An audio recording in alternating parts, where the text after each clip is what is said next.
Las noticias difíciles desafían nuestras nociones de justicia. La vida puede ser muy frágil. Nos dan el diagnóstico de una enfermedad, nos piden el divorcio, perdemos el trabajo, nos quedamos sin dinero, le pasa una tragedia a algún ser querido. Este video sugiere algunas herramientas para el duelo de la incertidumbre y la preocupación. Yo soy Daniel, soy tanatólogo budista y trabajé en varios hospitales de Estados Unidos ayudando a gente con apoyo emocional y espiritual a través de ciertas crisis. Lo primero que mencionar es que la espiritualidad no está necesariamente ligada a la religión, aunque a veces sí estén ligadas. La espiritualidad es cualquier herramienta que nos ayuda a conectar con algo más grande que nosotros a nivel individual. Esto puede ser el arte, el deporte, la cocina, la familia, la naturaleza, la ciencia. Todo eso puede ser espiritualidad. La espiritualidad también puede ser religiosa, una conexión con Dios o con algún poder superior. La yoga, la meditación, un código de ética, una filosofía. ¿Y por qué menciono la espiritualidad? Porque han oído el dicho de que todos somos ateos hasta que se mueve el avión. Y sí, no es necesariamente cierta esa expresión. Yo muchos años antes de ser budista me identificaba como ateo porque yo creía que creer en alguna fuerza superior o creer en un espíritu o un alma era como una psicosis, equivalente a una psicosis. Y yo pensaba que la religión era equivalente a una psicosis colectiva.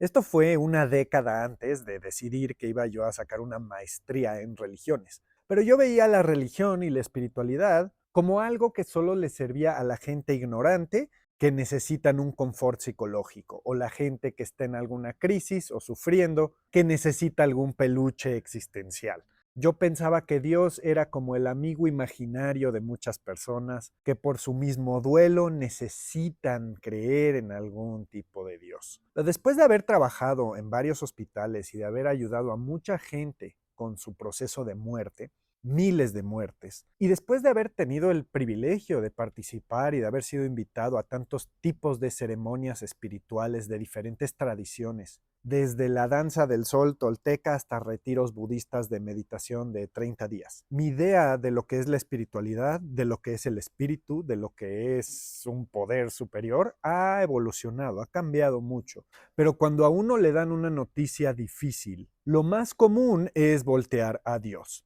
ya sea con humildad y temor, pidiéndole algún tipo de ayuda, o con enojo y con indignación, y ya sea ignorando a Dios o reclamándole, lamentando que nos haya hecho sufrir de esta manera. Estos son los dos extremos: o nos aferramos a algún tipo de Dios o fe o espiritualidad, o rechazamos a Dios, a la fe y a la espiritualidad. Porque si sí existiera un Dios bondadoso, ¿cómo me hace esto a mí? Nos tomamos todo personal. ¿Y cómo no? Porque si Dios realmente es todopoderoso, ¿por qué no detiene esta atrocidad que me está sucediendo? O nos echamos la culpa a nosotros mismos, buscamos a quién echarle la culpa, incluso cuando nadie tiene la culpa. Entonces, o Dios es cruel o no existe. Y entonces estoy abandonado en el mundo o estoy siendo castigado. Y mucha gente tiene miedo de cuestionar la que es que voluntad de Dios, y sienten que la fe es como una pistola en la sien, que tienen que tener fe y que lo que les está pasando es un resultado de no haber tenido fe, de haber tenido un lapso de fe. Y entonces Dios se vuelve como un terrorista existencial, en vez de ser la esencia de la vida, la expresión de la bondad y del amor y de la justicia. Y es que los budistas decimos que la vejez, la enfermedad y la muerte, la impermanencia y nuestra resistencia a ella, nuestro querer aferrarnos a la permanencia, es la causa directa de todo nuestro sufrimiento. Y si tu ser querido llega con una mala noticia, no es buena idea empujar la espiritualidad o la religión, porque quizás esa persona está muy molesta con Dios, está enojada con Dios, siente que Dios es su captor y su torturador, y que Dios es como el terrorista y uno es el rehén. O bien ven a Dios como algún tipo de psicosis y prefieren que no estés molestando su duelo con tu psicosis sobre Dios. Pero es recomendable sí preguntarle a la persona directamente. Tenemos una vergüenza social a preguntar a veces las cosas más obvias, desde un lugar de curiosidad, no un lugar de querer manipular, porque la gente siempre lo huele. pero preguntar cómo es tu relación con Dios desde tu diagnóstico. Si es que tienes una relación con Dios, me da curiosidad. Y estar preparados a lo que sea que te vaya a responder esa persona. Y quizás esa persona tiene una creencia un día y otra creencia completamente diferente al día siguiente. Y eso es válido. La negociación es clásica del duelo y todos estamos en un duelo constante porque todos nos vamos a morir algún día. Entonces, aún subconscientemente, los que no estamos viviendo una tragedia en este momento, estamos negociando con el universo y con nosotros mismos las nociones de la justicia. ¿Por qué me merezco esto? ¿Me merezco esto? ¿Todo lo que nos sucede en la vida es merecido? Estas son nociones teológicas, existenciales, que tienen que ver con la justicia. Las noticias difíciles desafían nuestras nociones de justicia y nuestra teología sobre la justicia. Como tanatólogo era patéticamente común escuchar a la gente decir, jamás pensé que esto me iba a suceder a mí. Algo que tienen en común todas las personas que sufren alguna tragedia es que te dicen, yo jamás pensé que me iba a suceder a mí. Hay gente que al recibir algún diagnóstico se acercan a Dios. Comúnmente sienten que Dios les mandó este desafío, ya sea para enseñarles algo, para probar algo, que fue algo calculado y personal. Y nos tomamos personal una ley de la impermanencia natural, la inevitabilidad, que es inevitable, ya sea la enfermedad o la corrupción humana o el desastre natural. Quizás Dios no te mandó un cáncer. Quizás fue el aspartame que comías sin saber que causaba daño, o la radiación del sol, o cualquier cosa latente, la genética, lo que sea. Hay muchas enfermedades genéticas como el Alzheimer o autoinmunes como la esclerosis múltiple que no tienen explicación. Incluso los trombos aleatorios, catástrofes naturales, accidentes de auto, a veces sí son aleatorios, no tienen una buena razón de ser, pero es nuestra naturaleza humana intentar formar algún tipo de significado. Cuando se amenaza tu estabilidad, queremos recuperar esa estabilidad. Cuando perdemos el poder, queremos recuperar ese poder. Y la manera más directa de hacer eso es a través de la narrativa, del significado, de la filosofía y la teología. Y como he mencionado en otros videos, la teología no tiene que ver con Dios. La teología son las creencias que llevamos sobre cómo funciona o cómo debe funcionar el mundo. Es algo antropológico, es algo cultural, es algo psicológico, además de ser religioso. Abarca muchas dimensiones. Y cuando nos dan una noticia difícil, luchamos contra nuestra propia ideología teológica sobre la justicia, sobre el merecimiento. Se vuelve algo muy vulnerable estar compartiendo nuestras creencias con otras personas que también están respondiendo al duelo de oír esa noticia. Y muchas personas, al intentar responder a sus propias emociones alrededor de tu duelo, a veces acaparan tu duelo, a veces sabotean tu duelo, a veces se apropian de tu duelo como si fuera el suyo, o no responden como tú quisieras, o responden de manera grosera porque no saben lidiar con sus emociones. Y entonces, encima de lidiar con tu duelo, tienes que pasar por la labor emocional de cuidar por el duelo de los demás.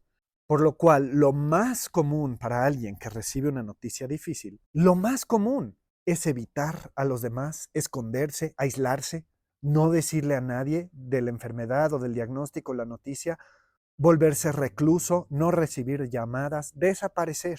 Que nadie se entere que estoy enfermo, que nadie se entere que perdí mi trabajo, que estoy derrotado, que tengo problemas, quiero ser invisible, no quiero que nadie comente.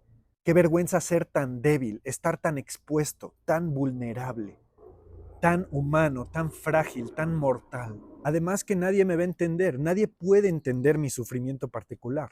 Y pretender que lo pueden entender me molesta. Entonces, cuando nos cuentan algo horrible, la gente asume que la otra persona busca que les digas algún tipo de entendimiento. Te entiendo. Pero si realmente entendieras el dolor de esta persona o entendieras el duelo, entenderías que no puedes imaginarte o no puedes entender el dolor del otro.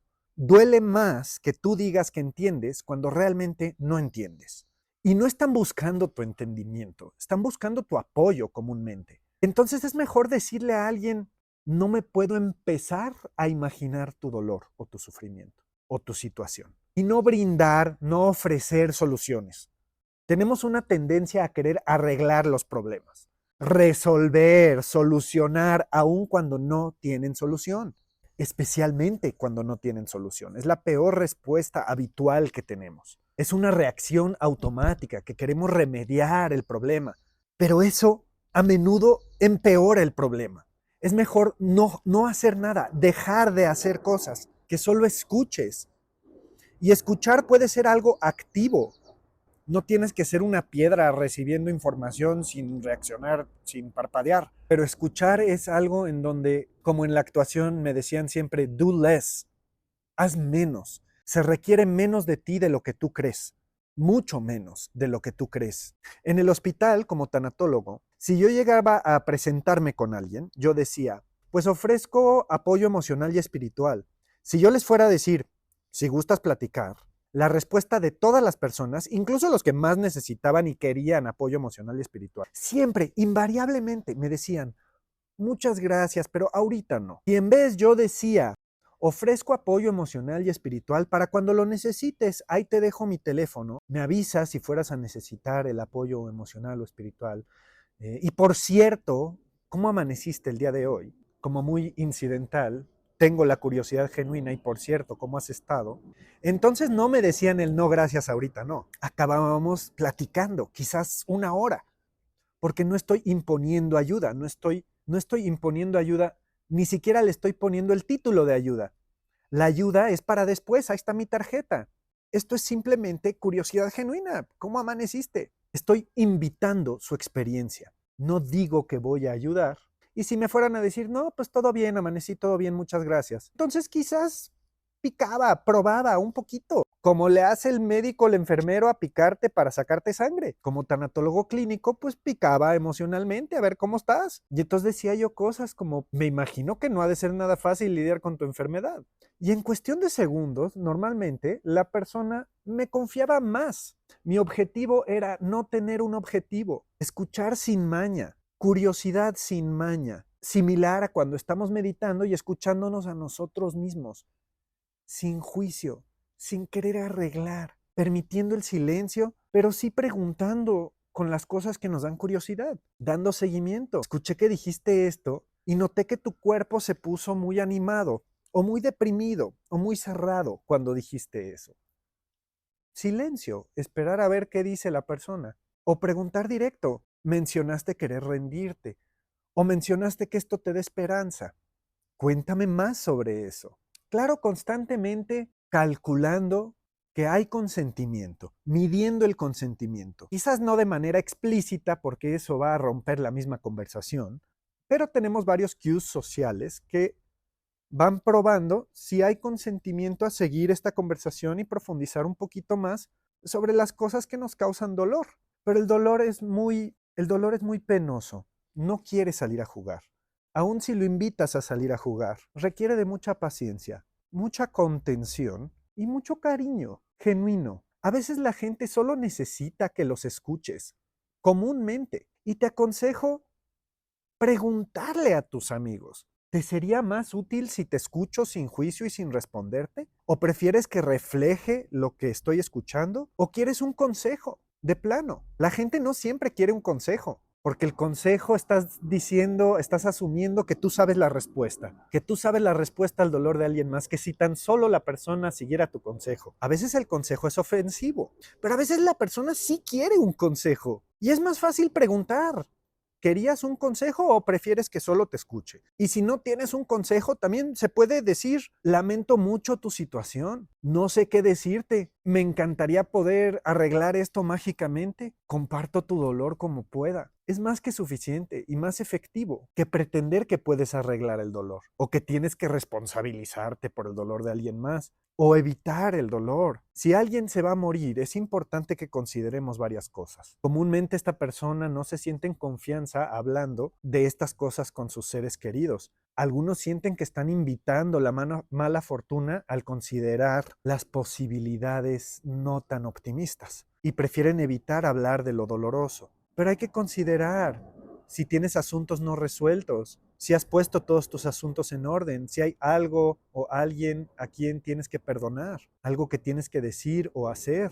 Muchas familias, muchas personas prefieren no considerar y no invitar la mala fortuna y evitan hablar de lo inevitable y evitan hablar de posibilidades desagradables. Y es importante respetar la voluntad y las creencias de los demás. De pronto sucede que la otra persona tiene una creencia espiritual o religiosa con la que nosotros no estamos de acuerdo. Me tocaron pacientes en el hospital que me decían, es que yo soy pecador, he pecado mucho y esta enfermedad es mi penitencia. Para mí, en lo personal, era una manera muy dañina de ver el dolor o la situación, de interpretarlo. Pero eso era solo mi opinión sobre sus creencias, porque con el tiempo fui comprobando que para esa persona esa creencia de que la enfermedad era su absolución era un mecanismo de supervivencia emocional y psicológico muy positivo. ¿Y quién soy yo para quitarles eso? Se vale desafiar la creencia para ver si realmente está ayudando a la persona. Pero incluso si no le está ayudando, la compasión comúnmente es respetar el libre albedrío, aún o especialmente cuando esa persona se está haciendo daño con su libre albedrío. Nos cuesta trabajo permitirle a alguien más hacer o creer algo que nosotros consideramos dañino, pero no somos expertos en la creencia de todos ni en esta condición llamada humanidad.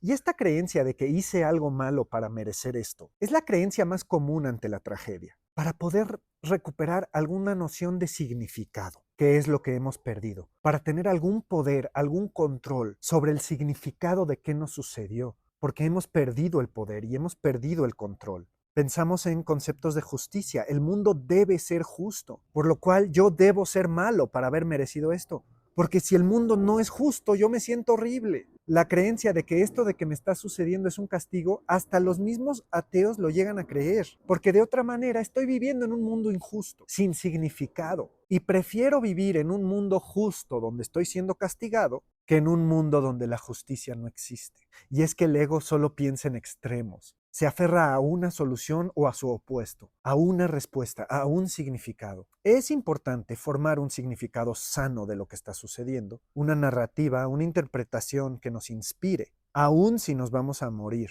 Que esta interpretación nos inspire a una muerte bonita y digna, a hacer un review de nuestra vida y darle un significado de propósito, bonito y digno a nuestra vida entera. Déjenme les digo que las muertes bonitas y dignas sí existen y son más comunes de lo que creen. Se los digo porque he visto más de 1000 muertes. Pero en el proceso de crear una narrativa sobre nuestra tragedia o nuestra pérdida, al intentar darle significado a una tragedia, es importante suspender la necesidad de ser definitivos, absolutos, de permitir el misterio, permitir la curiosidad, permitir el no saber, permitir la falta de resolución. Y que el no saber y el misterio y el caos y la desorganización, permitir que eso sea un factor de tu narrativa. Permitir la falta de resolución, porque los finales no siempre tienen que estar amarrados con un moño. De hecho, casi nunca están amarrados con un moño los finales como lo están en las películas o las historias. Especialmente el duelo es desordenado y caótico. Permite eso. El sufrimiento no necesita redención. No siempre la tiene. Pero a veces el sufrimiento sí es la causa de la sabiduría, de la reconciliación, de un nuevo capítulo que nos da un nuevo significado a lugares de nuestra vida que antes no tenían significado. Agradezco cualquier comentario en el video, especialmente si están en desacuerdo conmigo. Estoy abierto a la crítica y al diálogo. Gracias por suscribirse para ver más videos del duelo, del budismo y de la medicina alternativa, el misticismo y la espiritualidad genuina. Si no te suscribes es posible que nos perdemos en el mar de contenido y nunca nos volvemos a ver. Así que gracias y que todos los seres sean libres del sufrimiento.